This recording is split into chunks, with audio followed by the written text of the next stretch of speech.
You ask me what I remember about Daniel Boone as a boy? Well, it won't be hard getting me started, but you may have trouble getting me to stop talking about him.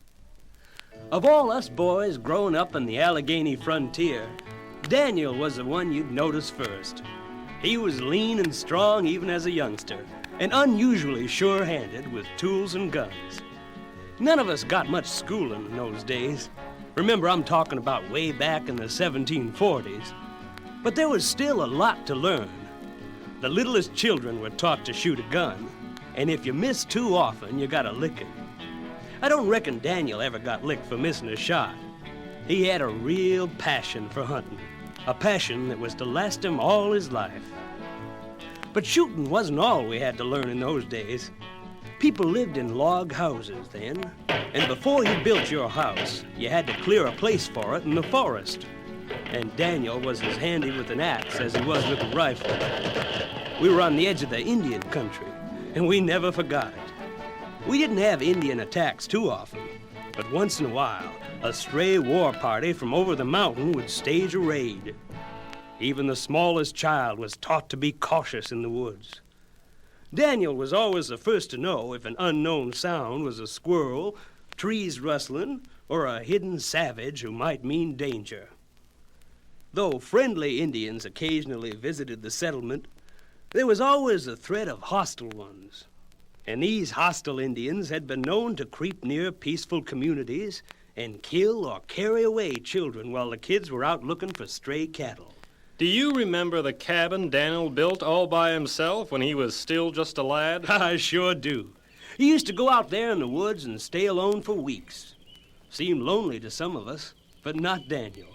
There was plenty of game, and he'd spend his days hunting deer, bears, squirrels, and grouse. And wild turkey, too. They were real good eating. Sam here knew Daniel after he and his family moved farther south to Yadkin, North Carolina. I sure did.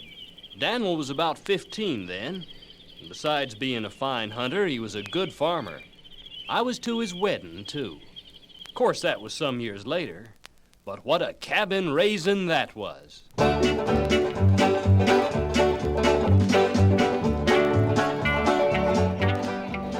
Did you ever see a prettier bride or a happier one? Well, Rebecca Bryan sure got herself a fine man in Daniel Boone.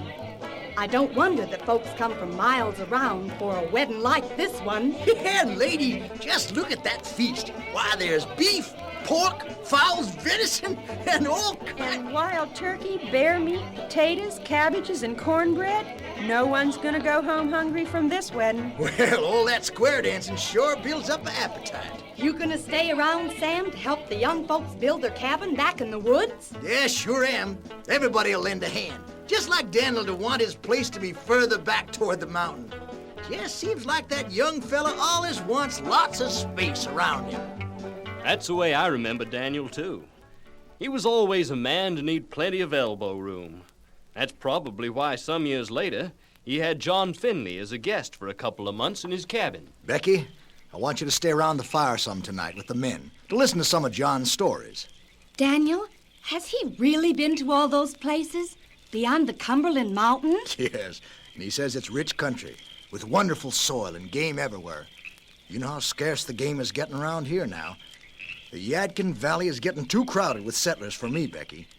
We need more room to breathe. And I suppose you and the other men wouldn't mind leaving the governor well behind you either. I don't know why England chooses to appoint such men to administer the colonies. The abuses of the governor and his men are getting too much to bear. But the danger, Daniel. Unknown country. Savage Indians.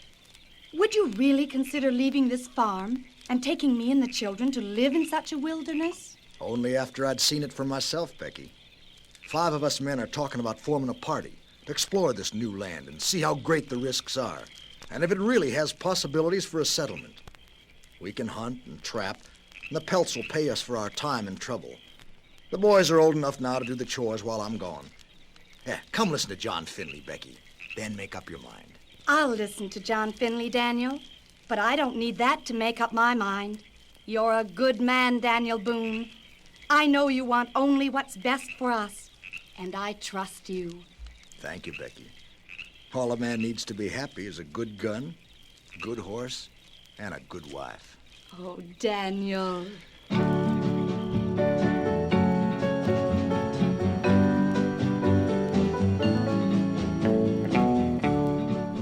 I remember when the party left. There was, besides Daniel and Finley, John Stewart, Joseph Holden, James Murray, and William Cool, all fine, courageous men. They started on the 1st of May, 1769, and they were afoot instead of on horseback because the routes were unknown to them. And they took very few provisions, for the wilderness would supply them with food and shelter. It would have been too slow and difficult to cross the mountains, so they followed the westward flowing streams. They were passing through wild and beautiful country that few white men had ever seen. The streams were plentiful, the soil black with richness. Wandering at last along the banks of the Kentucky, they realized they had come upon a settler's dream. They discovered strange mineral springs where the buffalo and deer came down to lick the salty ground. I remember Daniel talking later about the game. Said he'd never seen its like before. Buffalo, sometimes hundreds in a drove, and deer in herds. And there were bear, elks, and wild turkeys everywhere. They built themselves a little cabin on the Red River and had a fine time hunting, trapping, and exploring the country. Maybe Daniel wouldn't have had such a fine time if he'd have guessed it was going to be 2 long years before he was to see his home and family again. That may be true, but there was no way in knowing. From the time they left, the 1st of May, till near the end of December, they didn't catch sight or sound of an Indian, although the whole region was supposed to belong to the Cherokee and Shawnee. Then, one day when Daniel and John Stewart were hunting in a canebrake near the Kentucky River, a dozen Shawnee warriors sprang on them. Daniel, they're right on top of us. There isn't even time to fire our rifles. I know Indians, John. There's no escaping getting captured. But we mustn't show fear. Our best chance is to act friendly. Pretend we don't really mind being taken. You come with us, white men. Yes, we come with you, mighty warrior. I remember how smart Daniel always was at figuring out Indians. Funny thing, too. He fought them on and off all his life, but at the same time he could always see their point of view. He didn't hate them, not at all. He treated them fair and square for the most part, at least whenever he could, and they seemed to respect him. Oh, he was an enemy of theirs, all right, most of the time. But a couple of times the tribe even tried to adopt him and make him one of their own. And that's the biggest compliment an Indian can pay a white man. You're sure right about that. And this was just one time when he was one jump ahead of them because he could think like an Indian and imagine what they were going to do. At first, Daniel and John Stewart had guards every night at the Indian camp. During the long days, John Stewart followed Daniel's advice. He behaved as cheerful and as unafraid as Daniel himself. By the 7th day, the suspicions of the Shawnee were lulled enough for them to do away with the night guards. Then Daniel acted. John, are you asleep? No, Daniel. Do you think the right time's come to try to escape? The fire's almost out. It's dark enough, and everyone's sleeping soundly. We can thank that special feed of roast buffalo meat for that. Wait. Be still. What is it? One of the braves, the one nearest the fire, stirred. But I think he's asleep again now. We'll have to make our way out of here by inches. There's sleeping bodies everywhere. And you know as well as I do that just the breaking of a twig could give us away. If they discover us trying to escape, they won't deal with us as kindly as they have up till now. Are you ready? I'm with you, Daniel. And you know, they not only crept their way out of that camp, not making the slightest sound, but they even regained their rifles. You'd think that'd be enough trouble for any 2 men, even if they did make good their escape from the Shawnees. But that wasn't all. Not by a long shot. You're remembering, too, how it was when they got back to the little cabin. That was quite a blow. The cabin had been ransacked. All those valuable pelts, 8 months' hard work trapping, were gone. And worse, there was no sign of the other 4 men. That's right. And no one to this day knows what happened to them. Finley, Holden, Murray, and Cool just vanished without a trace. Maybe Indians got 'em, killed and carried them off when they stole the pelts. Or maybe they tried to get back to civilization, lost their way, and perished in the wilderness. That sure was a mystery. You sure gotta hand it to Daniel and John Stewart. They couldn't afford to return to Yadkin Valley empty-handed because they had all gone into debt to make the journey. So instead of being discouraged, Boone and Stewart resolved grimly to start all over again. Pelts weren't good at that time of year, so they concentrated on getting deerskins until they could trap again. Their ammunition was getting low, and they were troubled by the fact that Indians were known to be in the countryside. But still, they stuck it out. And that's how it was when Daniel's younger brother, Squire, came upon them with his companion, Neely. And what a feat of woodsmanship that was. Imagine two men alone in an uncharted wilderness finding the one pinpoint in an unmapped region of miles and miles where Boone and Stewart were. I know that Squire Boone returned home with pelts and deerskins to sell several times during the long months ahead, and that Daniel finally came home himself. But whatever happened to Stewart and Neely? Again, another mystery. Stewart went off one day on a hunting expedition. When he didn't return by nightfall, Boone became alarmed and went in search of him in the forest. It wasn't until 5 years later Boone found some bones in a hollow tree with a powder horn beside them. A powder horn with Stewart's name cut into it. Neely was so frightened by Stewart's unexplained disappearance that he decided to start for home. He was never heard from again. And if all this weren't bad enough, when Daniel and Squire Boone did head for home, they were ambushed by an Indian war party and robbed of everything. They returned to Yadkin Valley with only their shirts on their backs. That may be, but Daniel believed the journey had all been worthwhile. Becky, you wouldn't believe it. I know the past 2 years have been very hard on you, but you'll understand everything when you see this wonderful land of Kentucky. And you really feel we should settle there, Daniel? Yes, I do, Becky. And we won't be the only ones to go. Squire and his family are coming with us. There'll be 5 more families joining us further along the mountains. And I'm sure our number will increase. There are a lot of restless, land-hungry men right here in Yadkin Valley. It's going to be a good life in Kentucky, Becky. But the Boones and some of the other families were to pay a high price for this new life they sought in the promised land of Kentucky.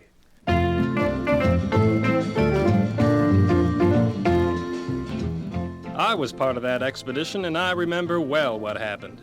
Everything was planned as carefully as possible. Daniel, our guide and leader, was no man to undertake so large a project lightly. Months were spent in preparation.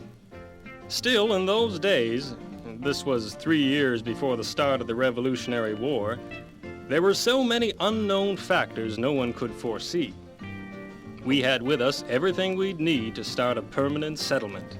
Household utensils, axes, bedding, pack horses, swine, cows, seeds for planting. Everything we'd need, but there was no room for luxuries.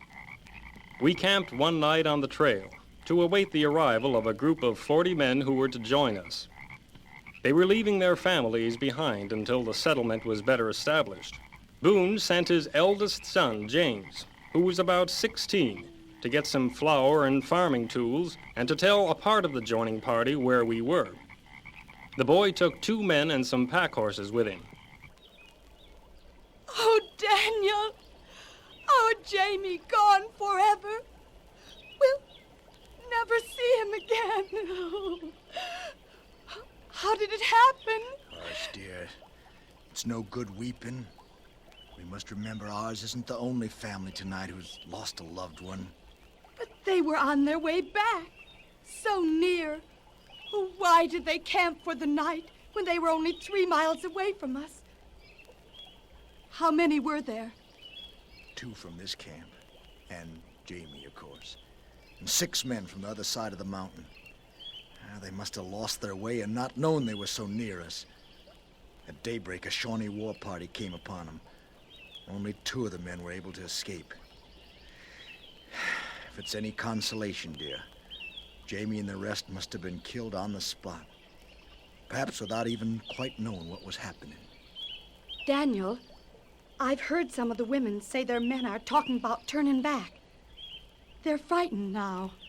If they want to go, they're free to, and God be with them. I think most of the men will elect to stay with us, however. Most of us have already sold our farms, and there's nothing to go back to. It's always hard settling new country, but if we keep our courage, I believe our children and our children's children will thank us for it someday. And we'll always remember, won't we, dear, that Jamie played his part in this big adventure, too. I'm afraid, though, that Daniel was a bit too optimistic. Quite a few of the men did turn back, and those who went on with the Boone party seemed to have lost spirit. You're right, I fear. Daniel moved his family for the winter into a friend's abandoned cabin on the Clinch River in Tennessee. It was cold and lonely, and they were hungry sometimes, too. And, of course, they mourned the loss of their Jamie.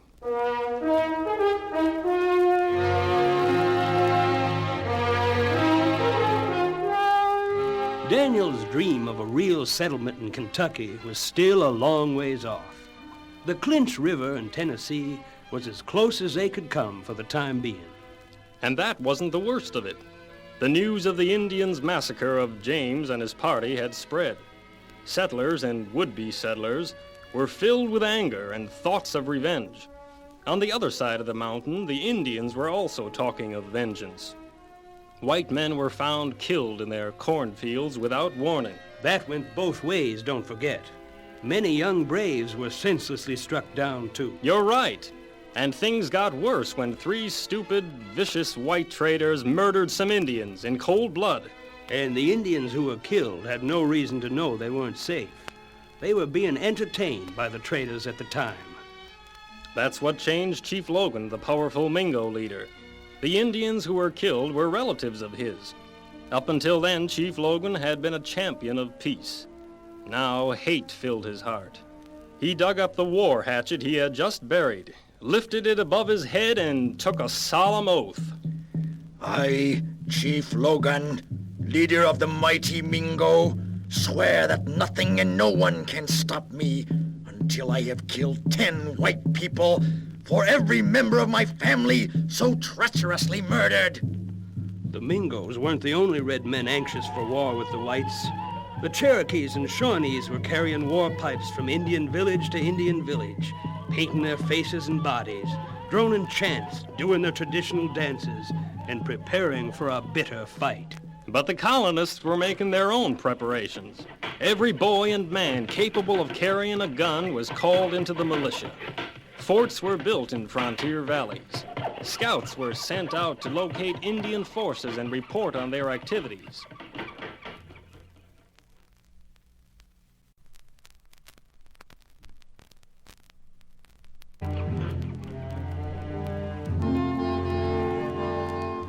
It was during these terrible times of massacre, torture, and desperate escapes that Daniel's fame as an Indian fighter began to spread all over the land.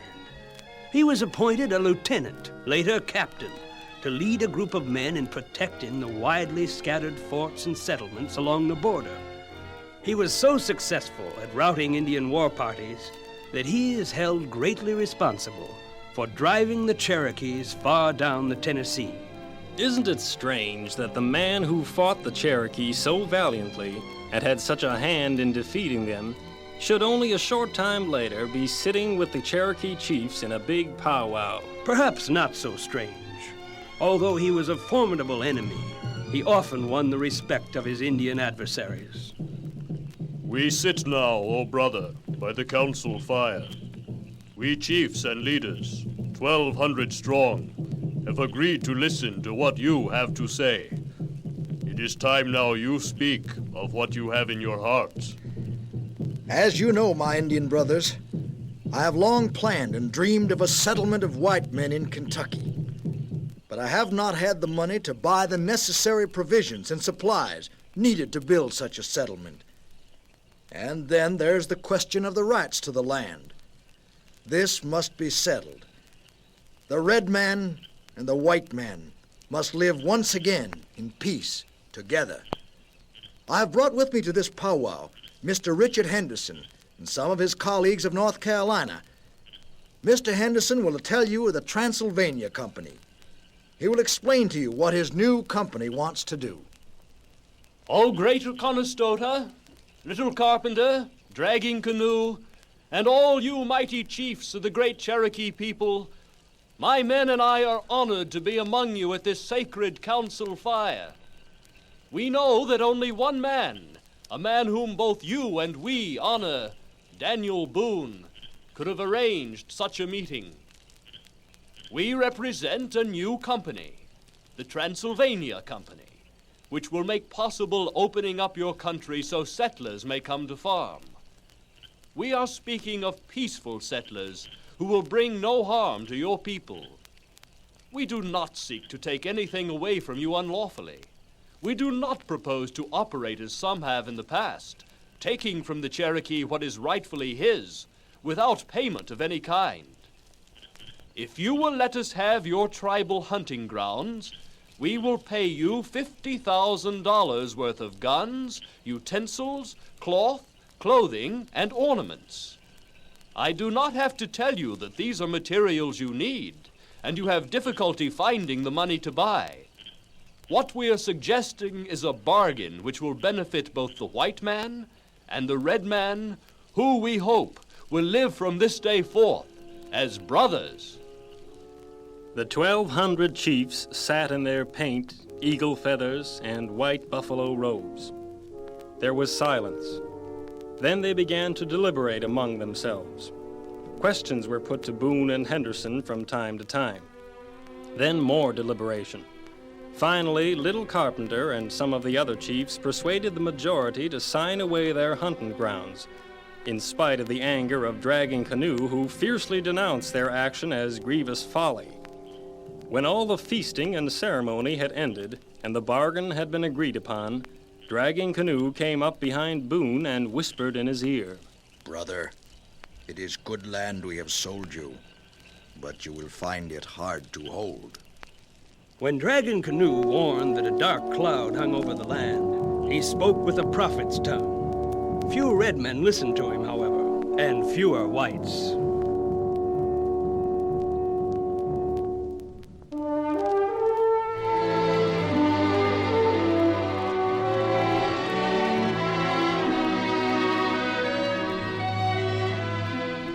I have always believed that Daniel was so wrapped up in his own dream of settling this rich wilderness that he didn't realize what a bad bargain the Indians had made. Daniel was always an honest man, and I'm sure he acted in good faith. But the fact remains that the Cherokees learned when the goods were finally distributed among them that they had been cheated. Still, it must be said that the treaty was fairly come by as things were handled in those days. The Cherokees knew they had no real title to the country, and they knew that the sale would not prevent their hunting there. Of course, Richard Henderson didn't see Kentucky in Daniel's terms. Both men wanted it settled. Both men were interested in land. But to Daniel, the new country meant freedom, good hunting, and a few neighbors willing to face peril together. To Henderson and the Transylvania Company, Kentucky meant large profits and the power of having a whole series of settlements under its control. Daniel's was a personal dream. Henderson's almost imperial. They were unlikely partners.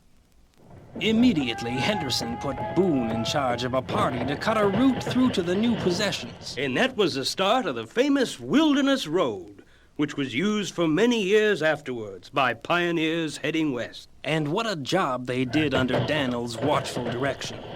At first, it was merely a path fit only for pack horses. But its grades, the selection of its route through the passes and over the rough country were masterful. Boone took advantage of buffalo roads and Indian trails, connecting them up and cutting through the forests. 2 men were wounded, one of them fatally by a raiding Shawnee war party. Still, they went ahead with determination. I was with Boone and his party, and I'll never forget the day we came down the beautiful Kentucky River. When we reached Otter Creek, some of the axemen got together and built a few makeshift cabins. We were all tired, but our spirits were high. The country was everything Daniel had promised. Each of us went to lay claim to a piece of property that we'd build on later. And after that, instead of resting like you'd think sensible men would after such a journey, many of us went hunting. We'd never seen such plentiful game in our lives. Well, I don't mean to criticize, 'cause I wasn't there myself. But I heard tell that Boone was pretty angry with some of you. He was that, and he had a right to be. Many of the men killed the larger game so wastefully and recklessly that soon a man had to walk 20 miles to find a deer or a bear, and that's the meat our lives depended on. And that wasn't all. Daniel knew we might be subject to Indian attack at any time. The Indians had been keeping an eye on us as we came in, and they were getting uneasy. There was no formal declaration of war, but there were a number of small bands of Indians in the vicinity just watching and waiting. Men, I plead with you once more. We're only a small group, and we must protect ourselves until Henderson arrives with more men and supplies. And we don't know when that'll be. Now, I can understand you're wanting to stake out your piece of ground, and I know many of you are tired and just want to take it easy, but we can't. Soon our families will begin to pour over the Wilderness Road to join us. We must start work immediately on a permanent fort in case of Indian attack. All we have worked so hard for will go up in smoke if we leave ourselves defenseless like this. We could be wiped out in minutes. Now, please, are you with me? We're with you. I'll go with you. Good. Now that we've picked the best site for the fort, what we need is a party to lay out the cabins, walls, and corner towers. We want another gang to start planting rows of upright logs side by side. These will be the outer stockade. Now remember, men, there's no time to lose. We must begin at once.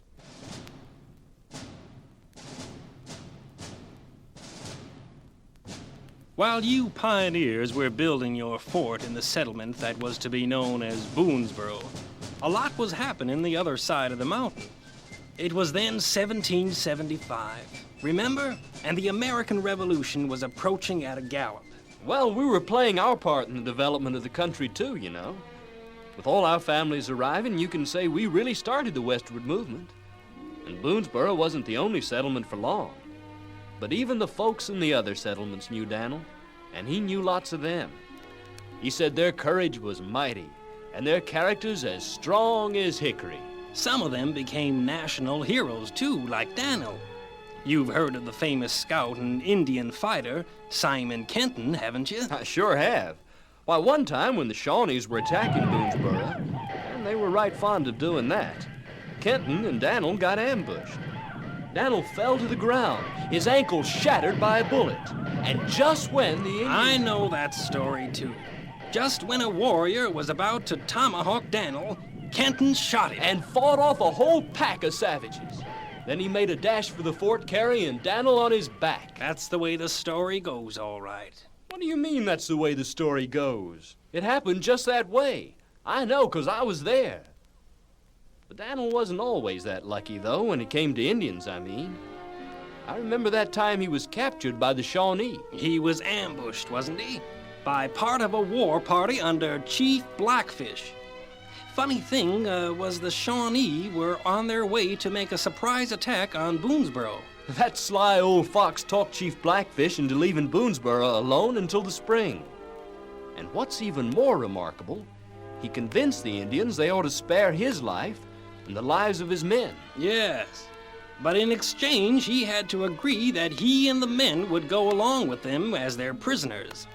The men were luckier than Daniel. They were ransomed and free to go back to Boonesboro.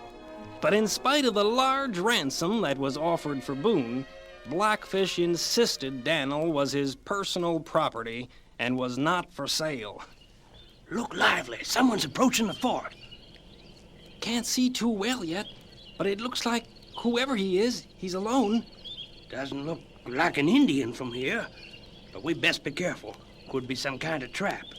And we've had plenty of those here at Boonesboro. You know, if we hadn't heard months ago that Daniel Boone was dead, he sure walks like Daniel. But it couldn't be. It is! It is Daniel Boone! Just like he'd come back again from the dead. Well, I declare. Daniel! Oh, Daniel, we've given you up for lost. Ryan Calloway. Oh, it's good to see you, Daniel. What happened to you for all these months? We thought we'd never see you again. I spent these many long months as the adopted son of Chief Blackfish. I finally got my chance to escape and make my way here. There's no time to lose. 500 warriors are preparing to attack Boonesboro. I heard them planning it, and I knew the settlement would be unprepared.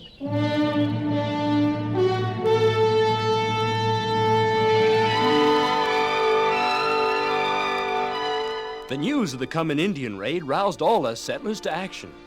We made ready for an attack. The swift, short Indian attack we were familiar with. But weeks passed and no Indians were seen. We learned later that Daniel's escape had delayed them. When the Indians did finally appear, it wasn't like any Indian attack we had ever seen before. They came openly over the hill, carrying a British flag.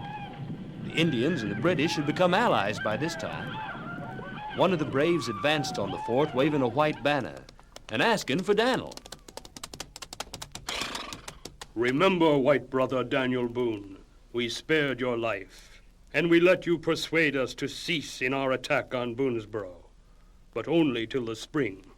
It is now spring, and it is your turn to keep your part of the bargain and surrender Boonesboro. My red brothers do not need to attack Boonesboro. Of what value could it be to them? There are women and children here. Surely my brothers do not want to harm helpless women and children. It is useless for us to talk further, white brother. Come with us. Chief Blackfish wishes to speak with his adopted son. Daniel went out alone. The danger was great, but he was playing a desperate game for time. This meeting between Daniel Boone and Blackfish was the first of several conferences during the next anxious hours. In the other powwows, each was joined by some of his men. What were all of you in the fort doing then?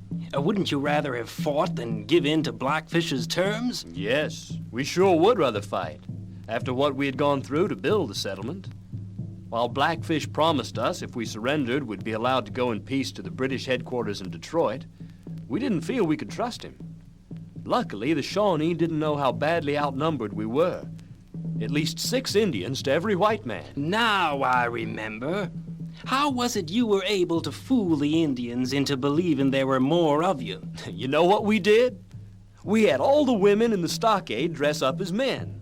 They kept parading by the open gate right where the Indians could see them. We even dressed some dummies the same way. Of course, the Indians were tricky, too. At one of the powwows, they tried to drag some of our men away as prisoners. I guess that's when the siege of Boonesboro began in earnest. And I heard tell it was the fiercest and longest of the many sieges known to Kentucky. Lasted 10 terrible days and nights, from September the 8th to September 17th, 1778. I'm not likely to forget those dates. Those Indians attempted to take the fort by every means of warfare known to them. And inside the fort, we fought like people fighting for our lives, our homes, our dreams. We were exhausted, but we couldn't risk sleeping, and our supplies were running low. I guess one of the worst moments came when the Indians started throwing burning bundles of wood over the walls into the fort. Fire! Fire! Merciful Lord, there are dozens of blazes, and we're almost out of water. And they got us for sure now. How can we hope to put all these fires out? It's probably useless, but we still gotta try. We gotta try as long as the water holds out. Fire! Fire over here! They're all over, and they're catching. The whole stockade's ablaze. Maybe we ought to surrender. It's better than being burned to death. It's no use, CN. We're lit good and proper this time. We can only pray that those savages don't mean to kill us. But it's really too much to hope for. Look! I think I felt a drop of rain. I'm sure I did. Yes, there's another. It's raining. It's really raining. It's pouring. And it's putting out the fires. The good Lord has saved us, at least for this night.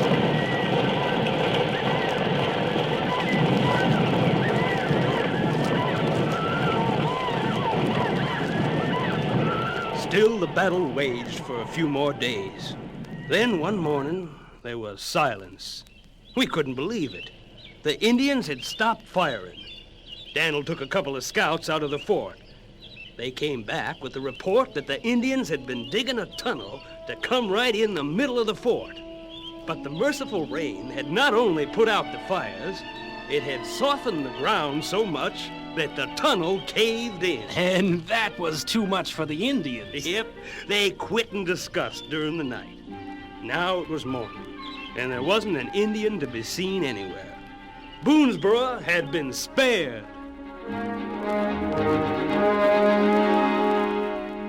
But soon even Boonesboro became too crowded for Daniel Boone.